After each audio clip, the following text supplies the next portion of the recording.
Welcome into the Overt Sports Flea Flicker Fancast here on our YouTube channel. Welcome you into the show. It is Tony and Carson here this time as we bring you another episode. And Tony, how you doing, man? Doing well. We're getting towards the end of February. That means that summer is rapidly approaching. That's right. Obviously getting a little closer to free agency and all the chaos that brings in the NFL season. And then, we got the combine and the draft. So lots of fun things going on. Absolutely. Yeah, no, it's exciting to finally have some warmer weather. I recently used a warmer day to clean out my car, which was in bad shape. So the inside was filled with garbage. That's about It's But tough. when you're a single dude that lives alone, doesn't have to share his car, you can throw things around a little bit, right? Well, those morning and afternoon runs to Casey's or Speedway or 7-Eleven or wherever you fans out there get your snacks. Right.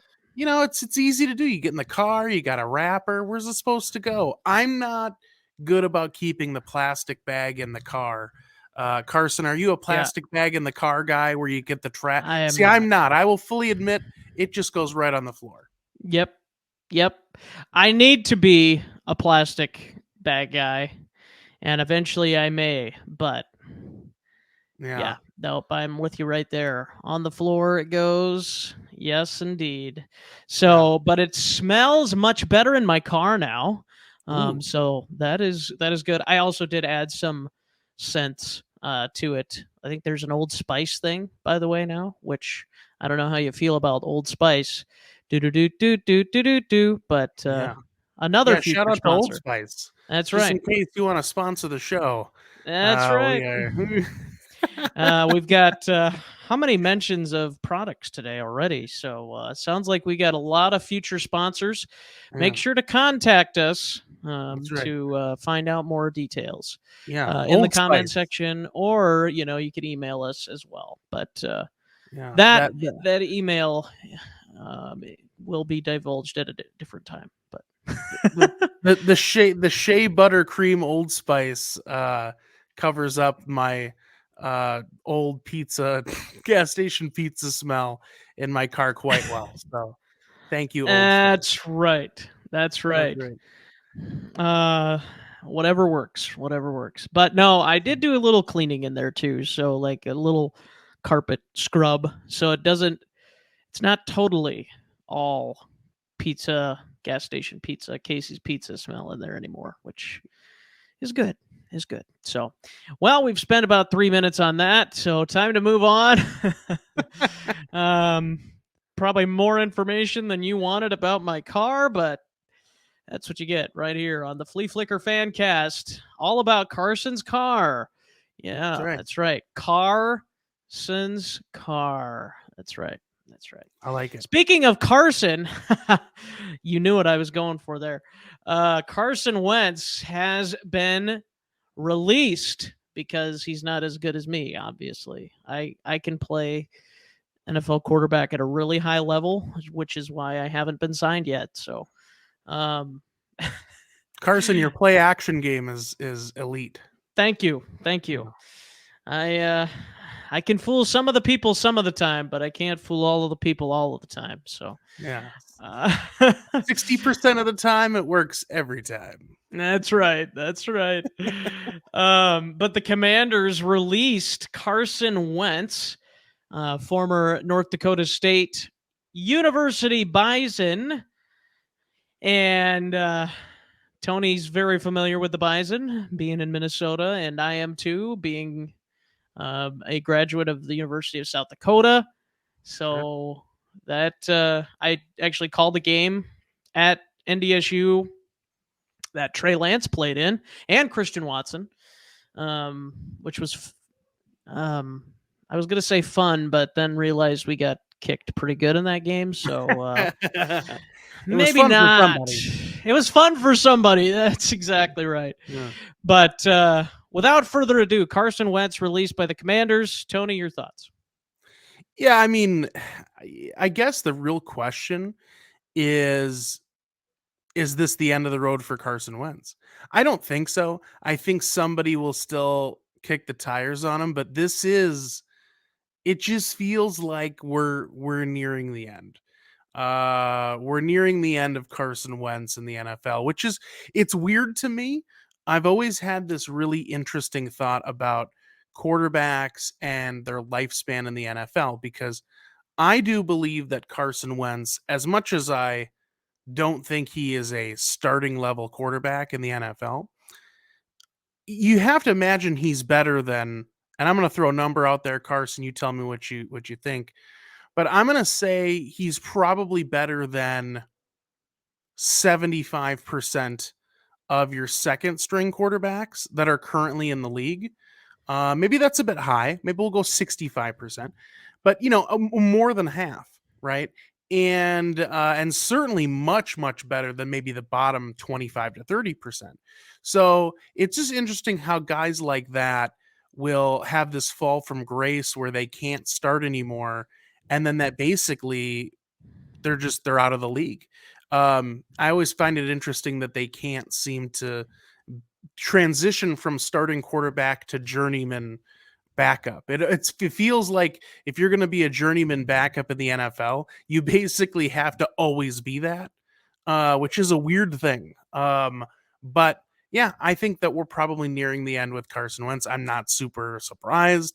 I'm not going to be surprised either way if a team kicks the tires on him and they sign him at minimum for training camp, right? But we could very well have seen our last Carson Wentz branded football, at least for sure as a starter, but maybe altogether. Maybe he'll be in the XFL next year. Who knows? Yeah, that's a good point. I don't think he's done with football. I think you bring up the XFL. I mean, obviously there's the USFL too, so there's a possibility that he could play in one of those leagues even if he didn't get a shot. But I do agree with you in the sense that I would probably put him in the, I don't know if I'd put him at the 65, but I'd for sure put him at the top 50% of backups around the league. But I will say, Tony, I never thought he was that good to begin with.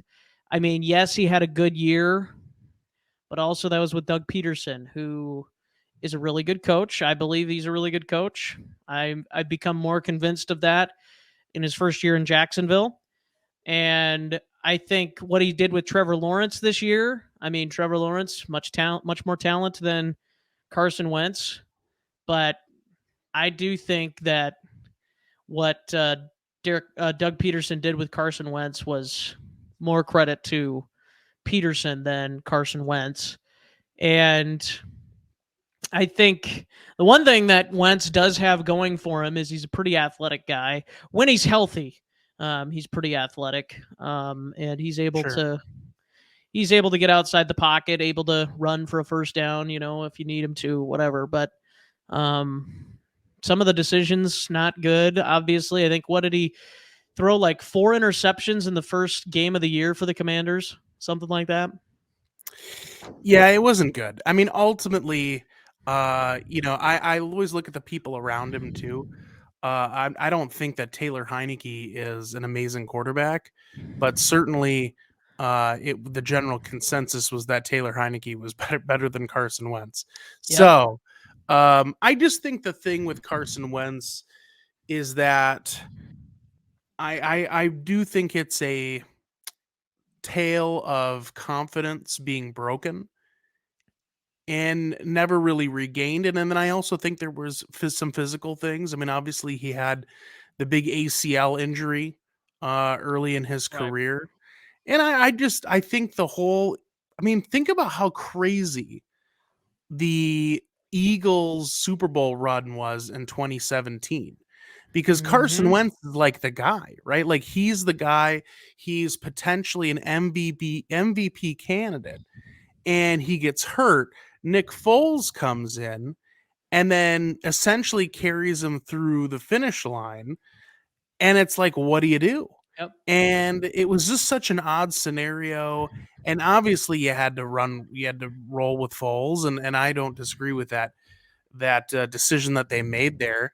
It really didn't work out for any party because obviously he wasn't able to replicate what he did in 2017 with the team, and Wentz, again we see where that's gone. So I think that it's a story of a guy who, to your point, I think had some shortcomings, but he had enough confidence coming out of college and enough momentum and maybe good coaching with Peterson where I think he could have developed into a serviceable.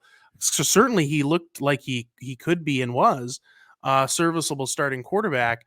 But then again, it was like you stack up all these negatives, injuries, confidence, awkward situation, which leads to even less confidence.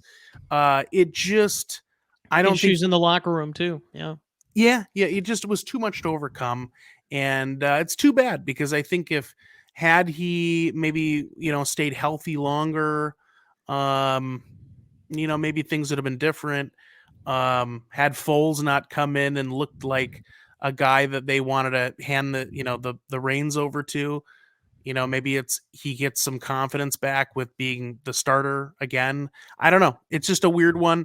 It's too bad because he seems like a nice enough guy, but it is what it is. It happens all the time in sports.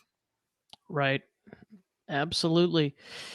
Yeah, I think here's another thing I'll say. I told this to David.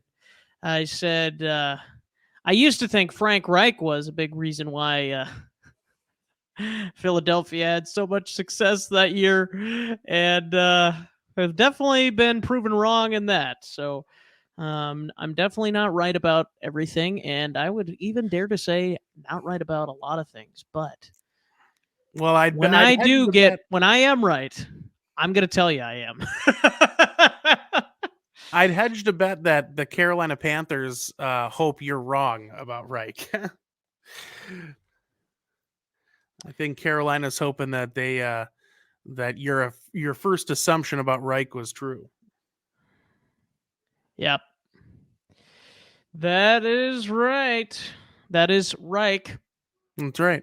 Reich. Reich up your alley. I don't know. I'm just spitballing now. That's right. Yep. Well, that's probably a sign that it's time to move on.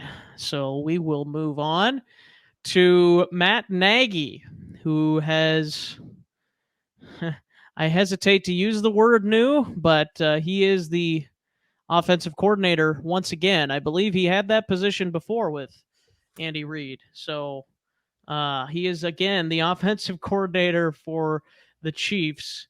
And I don't think this means a whole lot for him.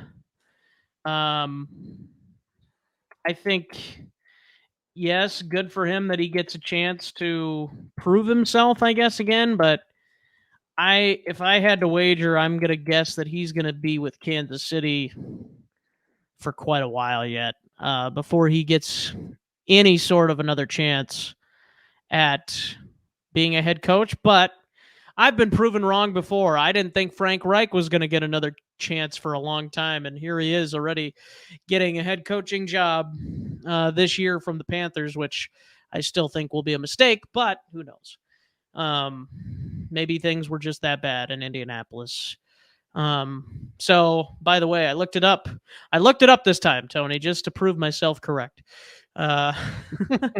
He was the quarterbacks coach in 2013 to 2015, and then took the offensive coordinator position from 2016 to 17 before going to the Bears for 3 years. We know how that ended. And then back to Kansas City, following the same exact role he took last time. So he was senior assistant and quarterbacks coach this past year, and now he's back to offensive coordinator. So basically what I'm hearing is the Bears are going to rehire him after they go bad once again this season. And then they're going to just try it all over again. That's the way it's looking on paper. So Yeah, it should be interesting to see what happens. I mean, obviously, Nagy had quite the we'll just say interesting tenure in Chicago. Hey, it was good Marred in the by a first lot of. year. What's that? It was good the first year. Yeah, I mean, I think his issue. Well, and that it reminds me of kind of how everyone viewed Cliff Kingsbury in Arizona, right? Where he came in and we all thought, oh, this is going to be a match made in heaven with him and Kyler Murray, and it just seemed to be in this constant state of spiraling downward, basically since its inception. And I felt like the Nagy situation in Chicago was very similar. Fun fact, by the way, if any of you out there or you, Carson, are fans of the show Bob's Burgers, Matt Nagy looks like the voice actor that voices Bob, H. John Benjamin. And so every time I hear Nagy or see Nagy, I just think Bob's Burgers. So if that makes you smile, there you go. There's a little tidbit. Oh my gosh. Does he not? Are you sure it's not Matt Nagy? I know. Oh my goodness. I've never seen the actor that plays him. Obviously, I've seen the character, but wow. He also voices Archer on the show Archer. Oh my gosh. Oh, wow. Yeah. Incredible. But anywho. All the characters that Matt Nagy's able to pull off. That's right. So Bob from Bob's Burgers is the new offensive coordinator for the Kansas City Chiefs. And like I said, it is what it is.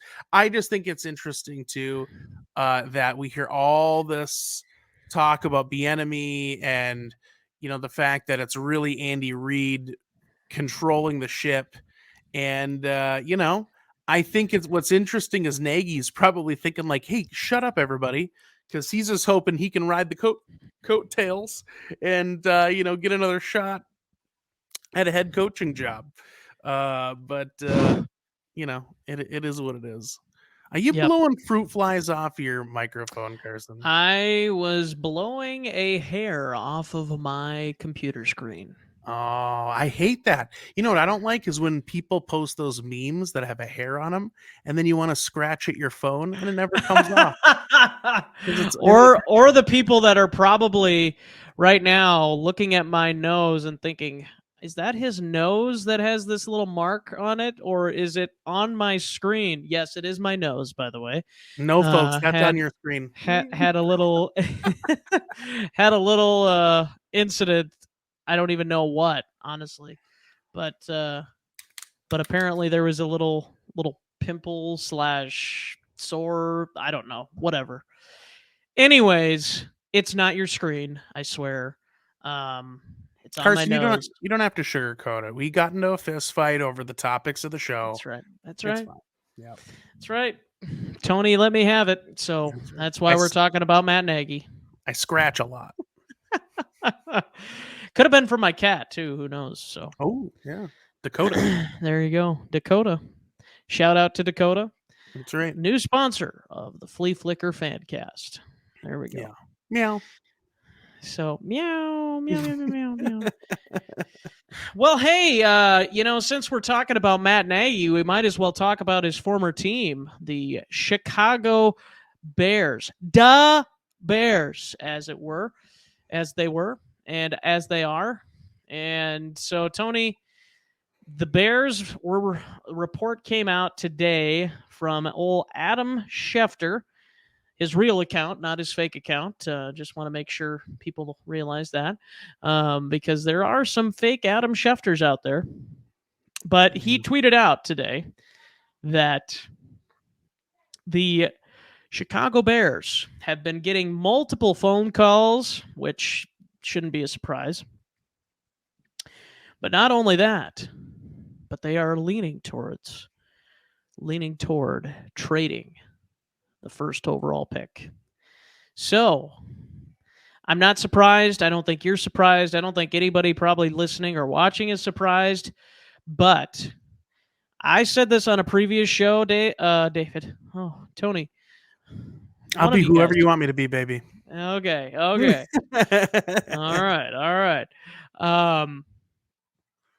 I said this on a previous show, Tony. Get it right this time.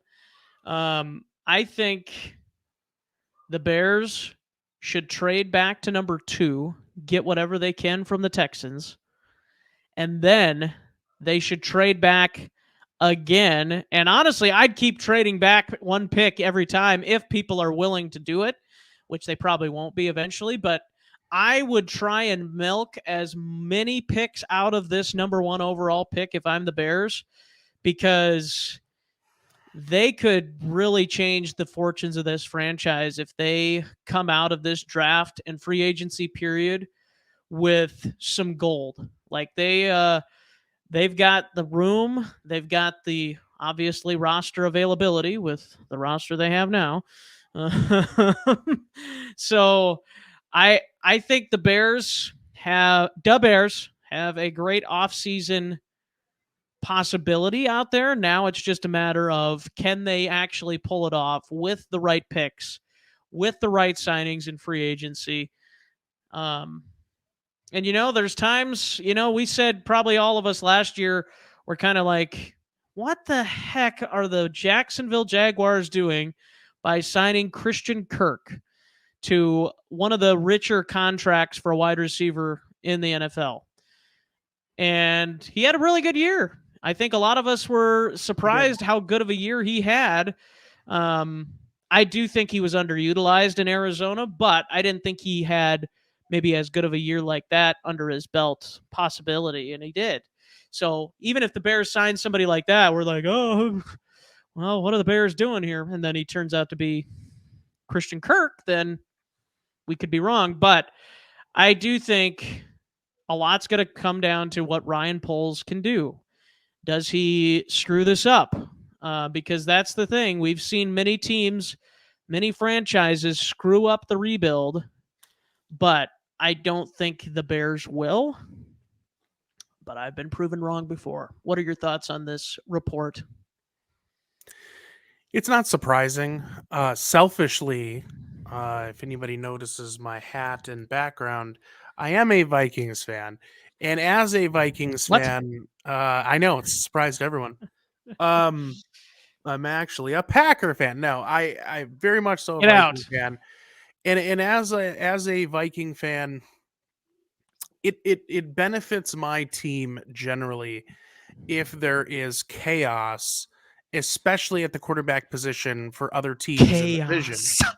Yes, we like the chaos. So, I selfishly was totally on board with them shopping Fields, because even if they got a guy, because I don't see a guy at least who I think will go really high in the draft, and and we're talking about quarterbacks here. I don't see a generational type of a quarterback that high up in the draft. I think there are some good, intriguing quarterbacks that I think might fall a little further down the list. But from the guys that I think are being treated as though they're blue chip, none of them really scare me too much. So I was almost, in a way, again, selfishly thinking, yeah, go ahead, trade, get rid of Fields and start over. Like, and I did think there was a possibility of that, because Fields is not a Poles guy. He wasn't drafted by Poles.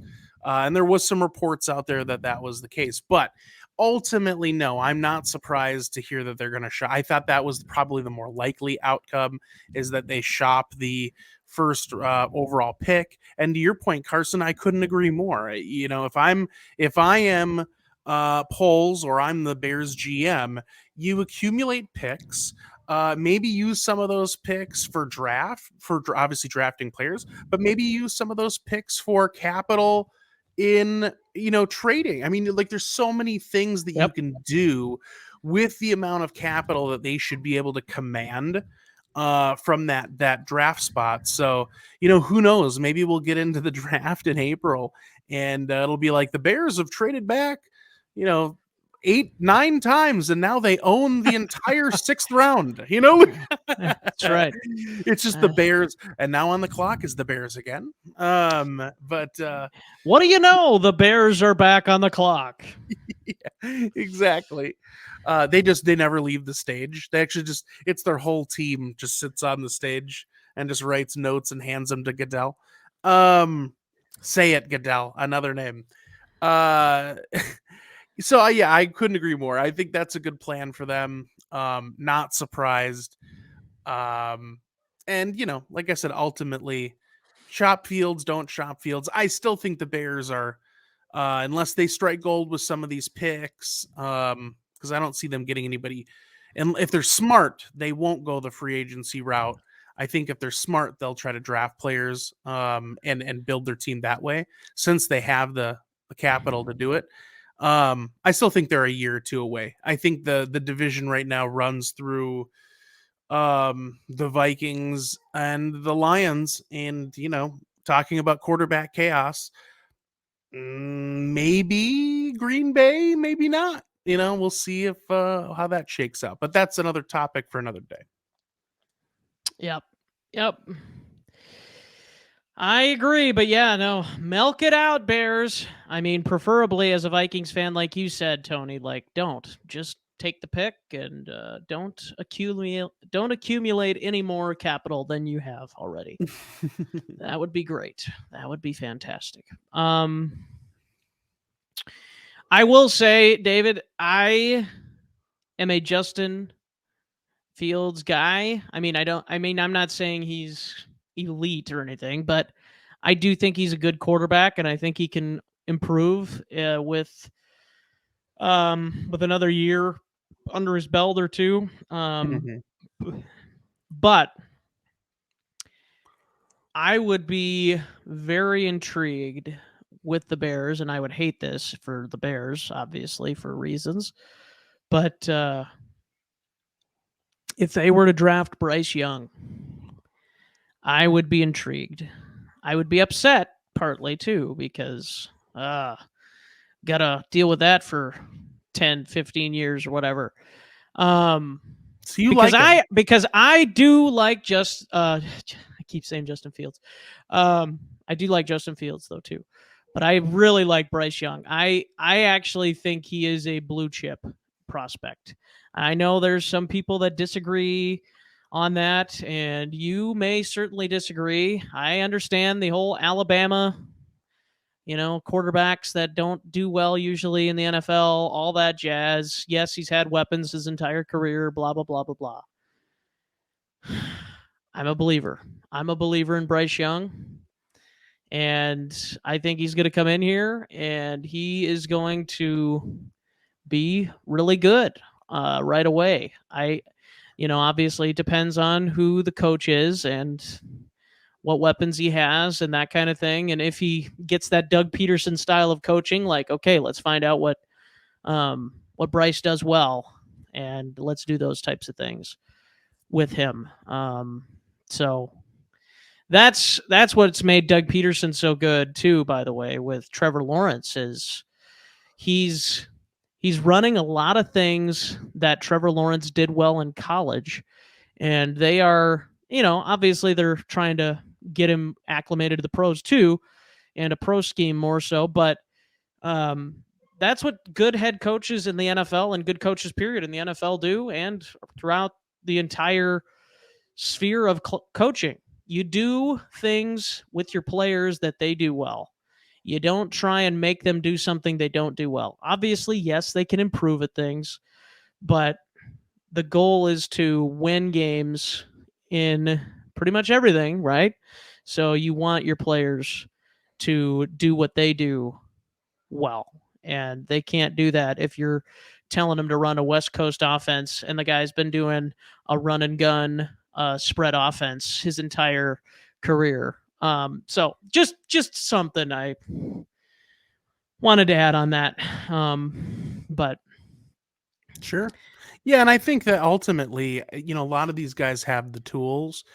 I think that where I get hesitant is I feel like I feel like we are sometimes that there's the safe pick, and I think that I mean, maybe not even it is a safe pick, but I think we look at guys that have high floors as sometimes a metric that is like, well, at least we know like what we're getting. We can build off of that. And I think what we've seen recently, and this should teach a lot of these GMs, and I'm sure the pendulum will start to swing the other way as it usually does, is look at the guys we had in the Super Bowl. You got Patrick Mahomes and you have Jalen Hurts, guys that I think their floors were probably lower, which is why they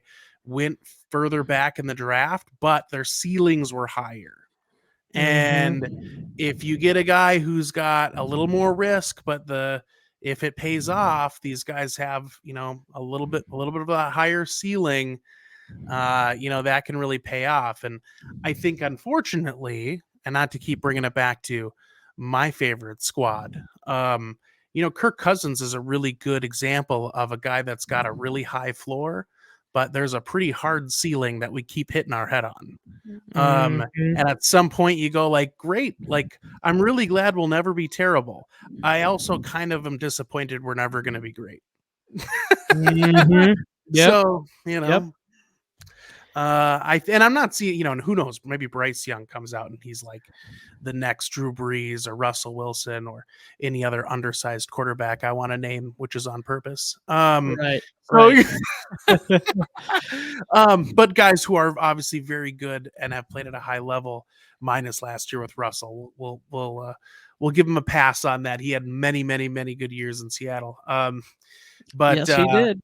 But that's my point. It's just like, you don't know. But I think sometimes some of these teams, they get a little, they just get a little shy.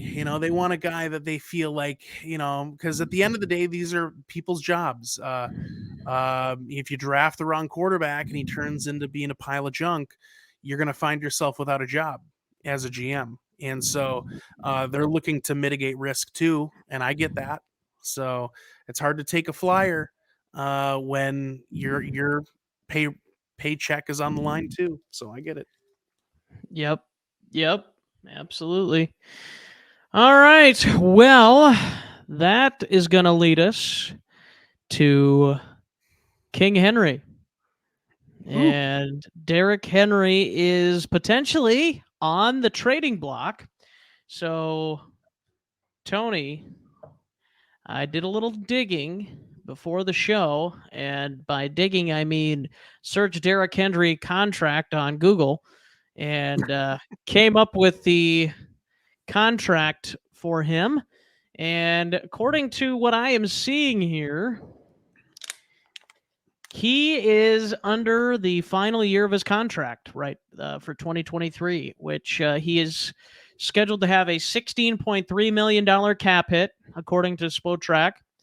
And so the only bad thing about Henry is that he does have a $10 million dead cap hit. So you basically would be saving a little over $6 million to the cap if you're the Titans by trading him.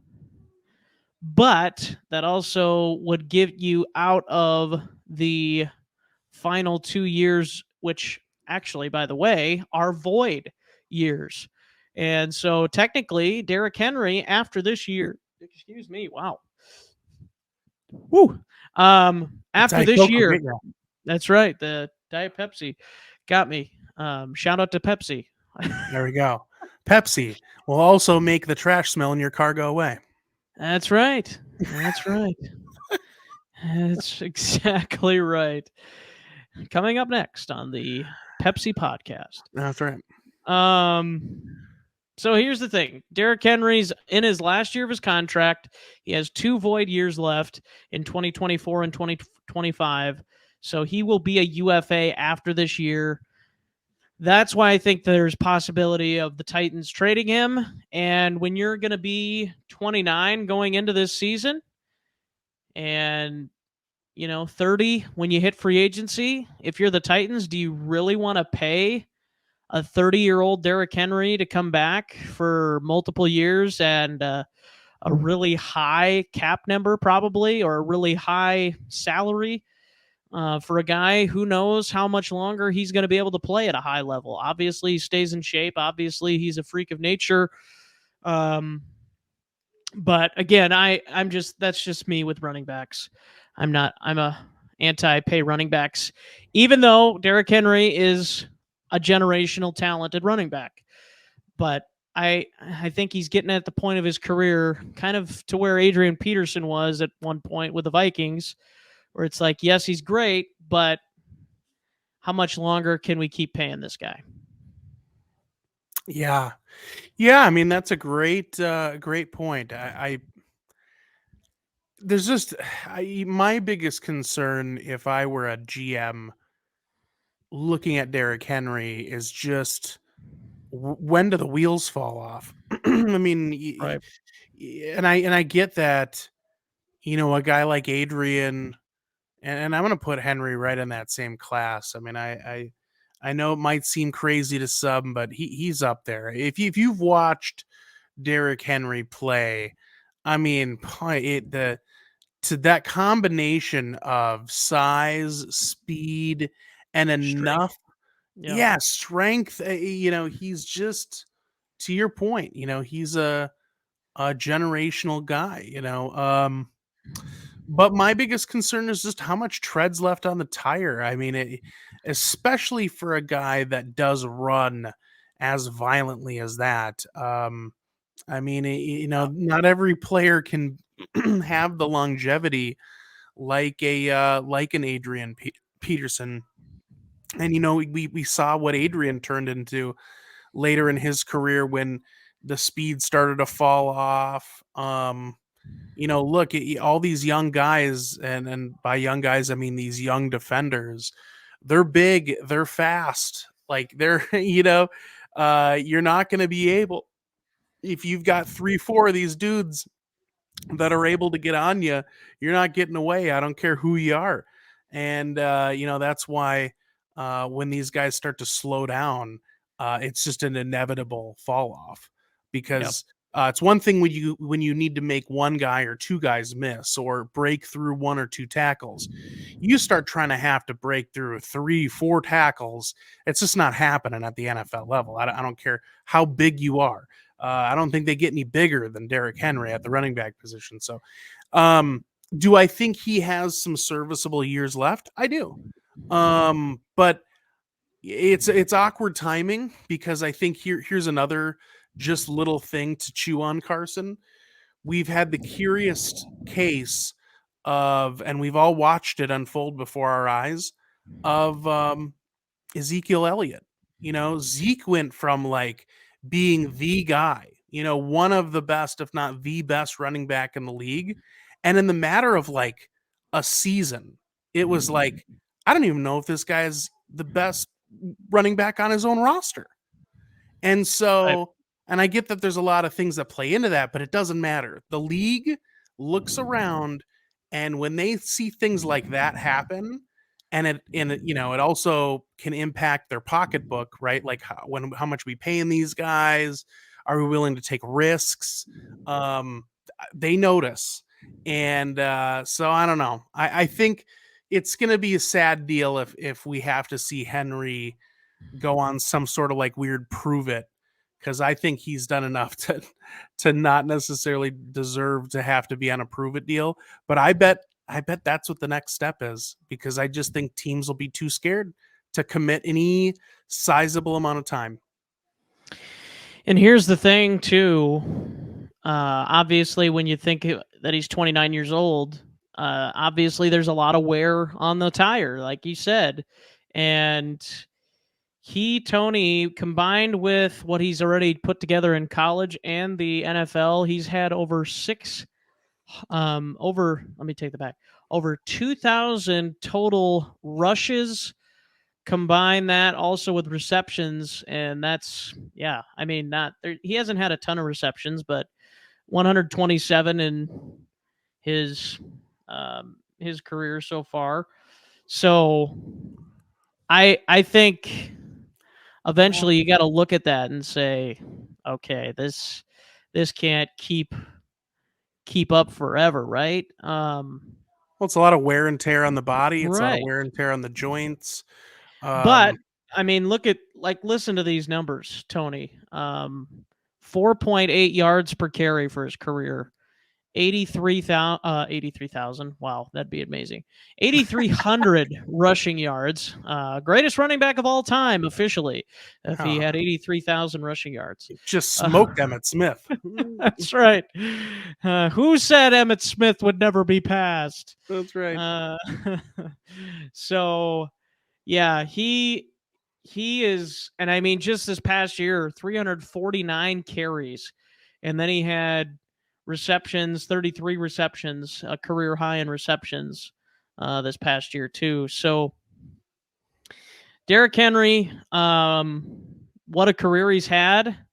But even here, Tony, there were years during his peak from 2018 to 2020, I will say. He averaged 4.9, 5.1, and 5.4 yards per carry during those 3 seasons. But now we're starting to see a little bit of a decline in that. And part of that, by the way, does have to do with the Titans' offensive line. But 4.3 down to 4.4 the last 2 years. So a little bit of a decrease. And like I said, that's to be expected when you're getting up there a little bit. And with the offensive line the way it was. And also probably the ineffective passing game had something to do with it as well. But I do think eventually we're going to start to see the cliff a little bit for Henry. But what a career. And my goodness, there's not too many guys where you could just say this guy can go take over a game at the running back position. And he is one of those guys, without a doubt. Like, he can literally wreck a game for a defense, and he can seal a game. And that's what he's done a lot throughout his career. Yeah. I mean, like you said, fantastic player. I think, again, he still has some. I think he's got still at least a few years left. But it's just going to be interesting to see. The hope is that he can hook up with a team that actually has a somewhat serviceable offensive line, because boy, if there's anything that's going to hasten the progression, or shall I say regression, of his career, it's going to be if he ends up somewhere that has a poor offensive line. And now you're talking about a guy that's got a lot of miles on him, getting hit a ton. And, that's going to put a guy, I mean, that might shorten his career, almost to the point where, I mean, like I said, we've seen some really good running backs, and they go from, being at the, top 5, running back in the league, and then all of a sudden they just fall off the map.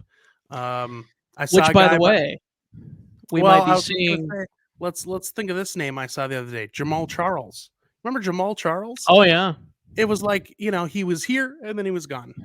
Mm-hmm. And I'm not saying Jamal Charles is Derrick Henry. I'm just saying that position in particular, it seems like once the regression starts, it rapidly progresses. And like I said, they're talking about that with Zeke already. I mean, I don't know. I watched Zeke last year. There were times where I'm like, is this guy, like, I'd rather have Alexander Madison than Zeke. Yeah, no, I don't disagree with you at all. So I think it's time to move on. And as they also have a new GM too, by the way, Ryan Carthen, I believe is how you say it, or Carton, Sure. how you say it, but he is the new GM, and he could very well be trying to clear house there. So that's a very big possibility for the Titans. So it'll be interesting to keep an eye on that. And speaking of running back situations and quarterback situations, the New York Football Giants, they've got a couple of situations on their hands, Tony, with Danny Dimes, who reportedly wants $45 million a year. Absolutely insane. And also, he would like to probably keep Saquon Barkley at the running back position next to him. But as I've talked about with David, I think if Brian Daboll's as good of a coach as we think he is, which I think he is, a really good coach, I think we need to see what he can do with a new running back and a new quarterback. Because here's the thing, too, Tony. If you pay Daniel Jones that and Saquon Barkley's making $15+ million a year, which probably will be the case, where's the rest of the offense? What are you going to do with the rest of the offense? Like, they've already got a shortage of wide receivers there in New York, a big reason why they didn't go very far in the playoffs. The only reason being that the Vikings secondary was trash. And defense just in general, but that's for another podcast. What are your thoughts on the Giants and their situation? I'm for hitting the reset button at both of those positions if I'm the Giants. Yeah, I think I wouldn't be opposed to that either. I don't think that's what they're going to do, though.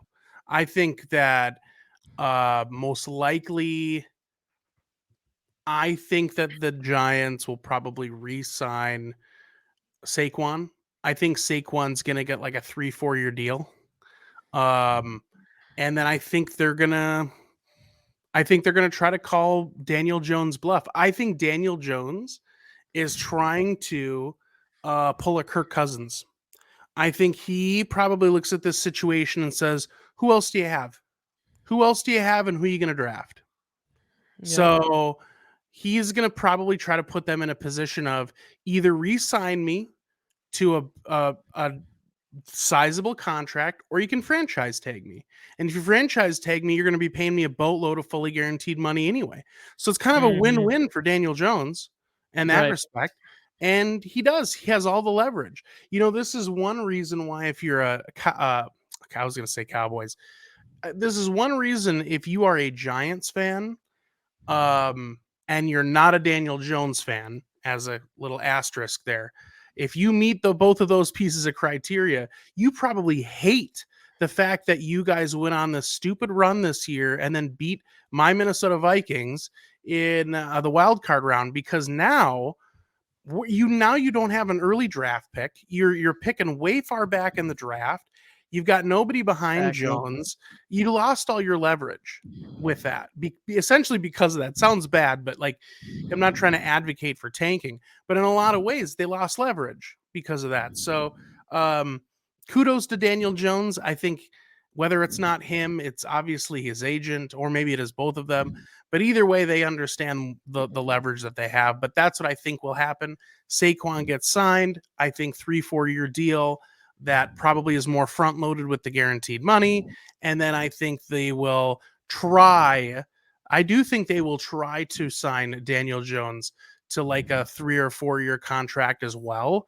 That's a little bit more moderate, but I think he might thumb his nose at him and make him franchise tag him. That's what I think will probably happen.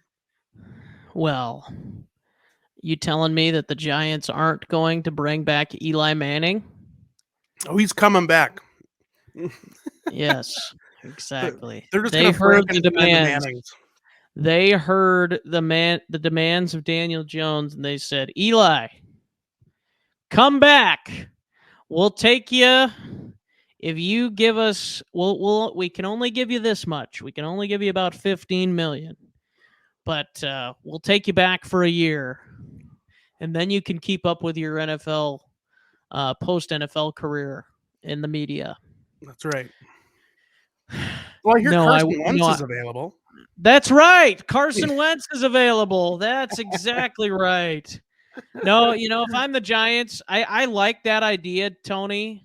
Franchise Daniel Jones, make him prove it.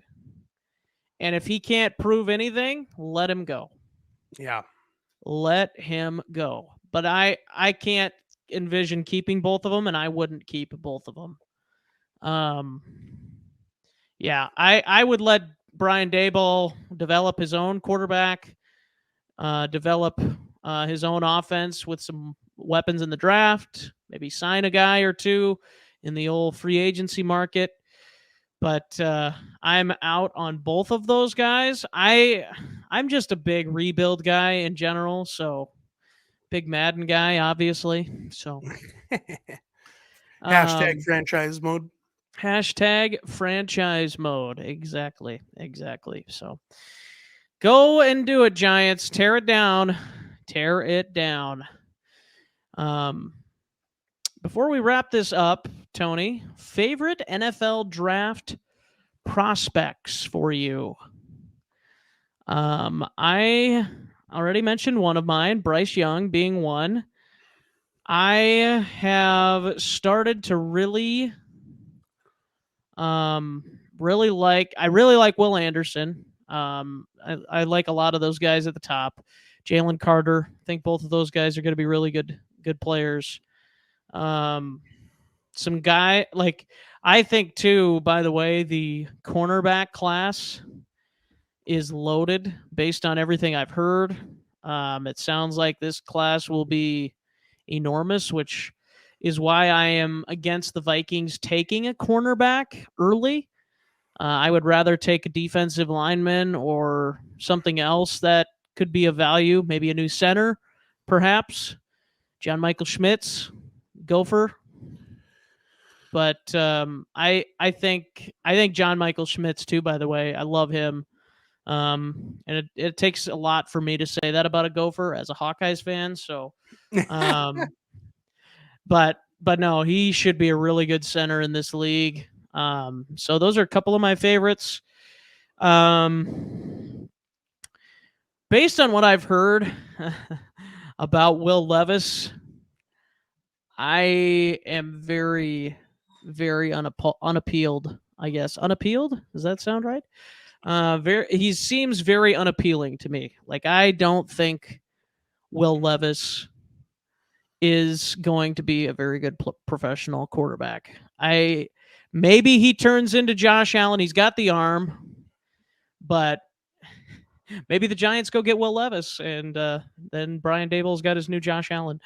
But I just don't think he's going to turn into Josh Allen. I really don't. I think he's a bust. So I know this is not the rag on NFL prospect list, but I just thought I'd throw that out there. So, who do you have as some of your favorite prospects in the draft so far that you've seen? Yeah, I mean, I'm gonna keep it pretty. I'm gonna stick to the big names. I don't know if I've said it on this show, but I'm gonna say it now. I'm generally one that pays a lot more attention to professional football than college football. So, come this time of the year, I generally dig into the hot lists that everybody comes out with, and then I kind of dig in and do my own little research based on a list that's fed to me like a baby. Is more or less what I'm trying to say. One thing I did want to note, and I didn't bring this up earlier, Carson, is that the word on the street is that Bryce Young has declined to throw at the combine, and I can just tell you, to me, look, I get it's kind of one of those things like you shouldn't be able to self-incriminate, right? Like you plead the fifth kind of a thing, and it shouldn't, they can't hold that against you. The fact that you don't want to, actually like answer questions, but we all know, and this is kind of the same thing. Like, you know what? It's a little bit of a red flag for me that you don't want to throw in front of all the scouts. It's just, what's wrong? What are you hiding? What are you worried about? If there's nothing to worry about, then why aren't you doing it? So that to me is a little interesting. I will say on that, there's been a lot of quarterbacks that have passed on throwing at the combine where they just want to throw at their pro day. Because it's controlled, yeah. And they can Yeah. control the routes that get run, so that way they can only show off routes that they are comfortable with. Yeah. Okay. All Well, right. You sound like a Teddy hater to me, but all right. I'm just saying. Oh, no, I love Teddy Two Gloves, but, he's Teddy was that same guy. I I believe know, he he'd have the passed on little hands, he I'm just passed saying that's on why they do it. the he passed on throwing at the combine and did it at his pro day, and or no, maybe it was he did throw at the combine, but he didn't have his gloves. Maybe that's what it was. I can't remember Yeah, exactly. he had a poor performance at the combine, and he blamed it on not having his gloves. Yep. And but part of that is he shouldn't have thrown, because again, if you're trying to cover up shortcomings, one of the big things is Teddy couldn't throw a real great deep ball, as we found out. And he threw an even worse deep ball when he didn't have gloves on. So that was the issue. Anyway, I will, to answer your question. I'm kind of starting to warm up to Anthony Richardson. This Mm. goes is no surprise. I know Carson and our other host David. This is no surprise because I know I've talked about it privately. I'm a little intrigued. Yes, we've been getting letters, by the way, Tony, I know. from his family. You need to stop stalking him. I look. I stay away at least 100 yards. But no, I think there's a lot of upside there, and kind of like what we talked about. Like, I feel like you gotta be able to take risks on guys that, I don't know. It's just, to me, how many times have we seen round one quarterbacks fizzle out, and how many times have we seen rounds 2 and 3, or quarterbacks that come from rounds 2 and 3, flourish? I'd love to see the numbers and see which one is greater. I feel like I've watched enough football to say that there's probably almost an even split. And so, I think you take a chance on a guy that's got high upside. And I think he shows a lot of the same things that we've seen from some of these dynamic quarterbacks coming out of the draft in the last 5 or 6 years. So I'm not saying he's going to be the next Patrick Mahomes. I'm not saying he's going to be the next great quarterback to be in that top tier of NFL quarterbacks, but he has some of the tools to get there, and that intrigues me. So I like him. Obviously, everybody's talking about Bijan as far as running Oh, backs are yes. concerned, to see Yeah, what I love what Bijan. he'll do. I think the intriguing thing for me with Bijan, and you alluded to this earlier, Carson, is the devaluation of the running back position. Because while I think he's a really, really good talent, what's going to be interesting to me is, where does he go? Like, where in the draft? Not even necessarily what team, but like, how high does he get drafted? You know what I mean? Like, Mhm. and it'll be really interesting to see where a guy like that will go. But yeah, I mean, those are really the two things that I'm really looking at. I mean, there's a lot of great guys out there. I'm watching a lot of XFL, seeing who. No, I'm just kidding. What kind of prospects we got That's there? right. But no, we'll see what happens as we draw closer. Hopefully we don't have any Jeremy Tunsil incidents where all of a sudden, somebody shows up in a gas mask and they go from round 1 to round 3 or whatever happened there. But I Mhm. don't. Do you remember that one, Laramie Carson? Tunsil in the first round, yeah. Yeah. He put Anyway, and then he ended up going to the Texans, and then he ended up went to the Dolphins, and then they ended up trading him to the Texans, I think. something like that. I think Yeah. that's yep. Yeah. But Yeah. I will say this on Richardson. I agree with you. I think he's got the raw ability, but where I have to throw out question marks, Tony, Trudy Judy. Trudy Judy, whoever you are. He only played 1 full year of college football.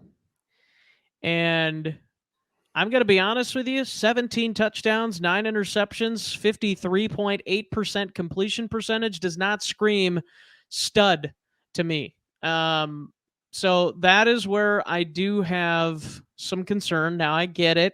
He played at Florida. Florida's not a great program like it used to be.